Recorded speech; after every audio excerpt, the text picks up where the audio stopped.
En alerte après l'annonce par la Corée du Nord d'un test réussi de bombes thermonucléaires. Les condamnations sont unanimes, y compris en Chine. Le Conseil de sécurité de l'ONU se réunit en urgence. Les larmes de Barack Obama, le président américain défendait hier son projet visant à renforcer le contrôle des ventes d'armes à feu. Il entend bien contourner le Congrès. À la veille du premier anniversaire de l'attentat contre Charlie Hebdo, le journal satirique publie ce mercredi un numéro spécial très controversé. Le public répond présent, les kiosques parisiens ont été pris d'assaut.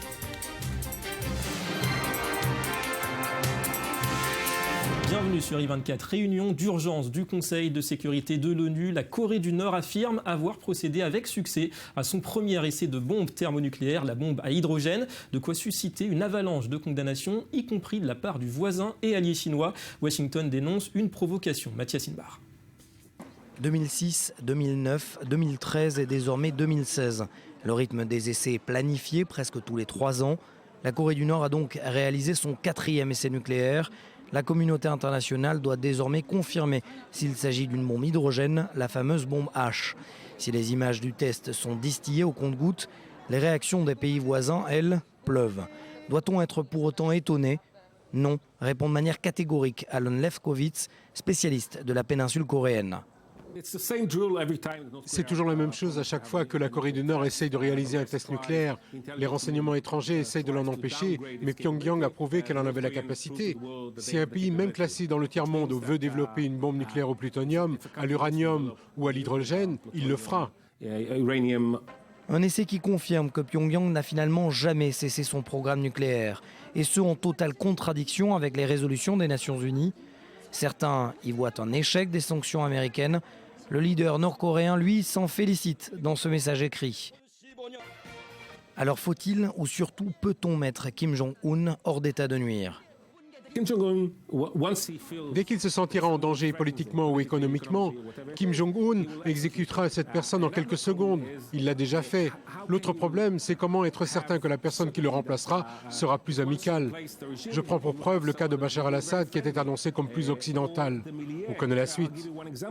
Un essai pour dissuader les États-Unis, annonce Pyongyang. La question est de savoir si ce test nucléaire doit également inquiéter Israël, de voir ce savoir-faire nord-coréen s'exporter vers l'Iran. Ce n'est qu'une question de temps, estime ce spécialiste. Dans ce cas, Israël devrait convaincre les États-Unis et d'autres puissances en Asie d'éviter le transfert de technologies nucléaires nord-coréennes vers l'Iran. Mais ce qui s'est passé avec cette centrale nucléaire en Syrie nous prouve que nous avons des moyens limités pour enrayer ce transfert. En 2007, une centrale nucléaire au plutonium en Syrie à Al-Kibar est créée avec l'assistance des Nord-Coréens et était bombardée. Une opération alors attribuée à Israël. La controverse autour des ventes d'armes à feu aux États-Unis a pris hier une tournure émotionnelle. C'est en larmes que Barack Obama a dévoilé une série de mesures visant à renforcer les contrôles. Déterminé, le chef de la Maison-Blanche entend bien passer outre l'opposition du Congrès. Démocrates et républicains n'ont pas tardé à réagir. Les détails avec Océane Nicole. Le discours était ferme et les mots choisis. L'urgence est absolue sur les armes à feu aux États-Unis. Ce sont les termes du président Obama qui dévoile une série de mesures pour mieux encadrer et contrôler la vente de ces armes. Quiconque travaille dans la vente d'armes à feu doit avoir une licence et procéder à des vérifications d'antécédents ou bien sera soumis à des poursuites pénales. Nous allons obliger les vendeurs d'armes à signaler les pertes et les vols d'armes dans les meilleurs délais. Des mesures symboliques puisque pour être appliquées, ces mesures doivent passer entre les mains du Congrès. Un Congrès qui refuse pour le moment tout amendement et les réactions politiques ont été immédiates. Côté républicain, les critiques fusent et le milliardaire Donald Trump ne se prive pas. Il veut juste signer des décrets tout le temps et ce n'est pas bon, ce n'est pas bon du tout, ce n'est pas juste et ils ne vont pas accepter ce deuxième amendement. Ça ne va pas passer, c'est sûr. Pour Jeb Bush, des mesures qui ne peuvent tout simplement pas améliorer la sécurité dans le pays. Observer de loin les magasins de vente d'armes ne va pas résoudre le problème. Le président n'a pas le pouvoir de le faire. S'il y a un problème avec les armes à feu, c'est aux États d'y répondre directement. C'est à eux de choisir quelle loi adapter pour les armes. Je pense que c'est la meilleure solution. Côté démocrate, en revanche, soutien quasi unanime au président. Je suis très fière de ce que le président a dit et je suis heureuse car ce qu'il a dit, je l'avais préconisé il y a des mois déjà pendant la campagne. Il faut fermer les magasins d'armes, les sites de vente en ligne, fermer toutes les opportunités que les gens utilisent pour se procurer des armes. Cela comprend la fin de l'immunité des fabricants et des vendeurs d'armes. Les armes, un sujet sensible aux États-Unis qui s'est même imposé dans la campagne pour les élections présidentielles du 8 novembre prochain. Chaque année, près de 30 000 personnes sont tuées par arme à feu dans le pays. En France, les commémorations des attentats de Charlie Hebdo et de l'Hyper Cacher ont débuté un an après les attaques. Le dernier numéro de l'hebdomadaire satirique est sorti aujourd'hui et l'affluence dans les kiosques à Paris était au rendez-vous. Maël Benoyel. C'est un numéro spécial que beaucoup attendaient. Celui de Charlie Hebdo, un an après l'attaque meurtrière contre la rédaction du journal satirique, dans laquelle 12 personnes avaient été tuées. Alors que les derniers attentats qui ont frappé Paris le 13 novembre sont encore bien présents dans tous les esprits, les kiosques parisiens ont été pris d'assaut. Quand je pense ce qui a été dit, ce qui a été dit après Charlie, quand il y avait des gens qui disaient, moi j'ai rencontré des gens qui disaient, c'est un peu de leur faute, ils l'ont mérité.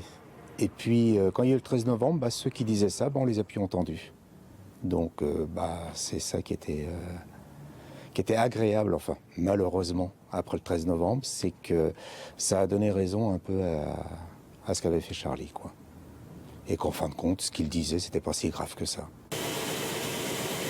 C'est une édition double de 32 pages et tirée à près d'1 million d'exemplaires qui est sortie ce mercredi matin. Avec une couverture insolente dans la pure tradition de Charlie Hebdo, une caricature d'un dieu barbu armé d'une kalachnikov et d'un habit ensanglanté. Accompagné d'un titre sans équivoque, un an après, l'assassin court toujours. Il faut protéger certaines valeurs et je suis à 100% avec l'idée de Charlie Hebdo, avec ces personnes.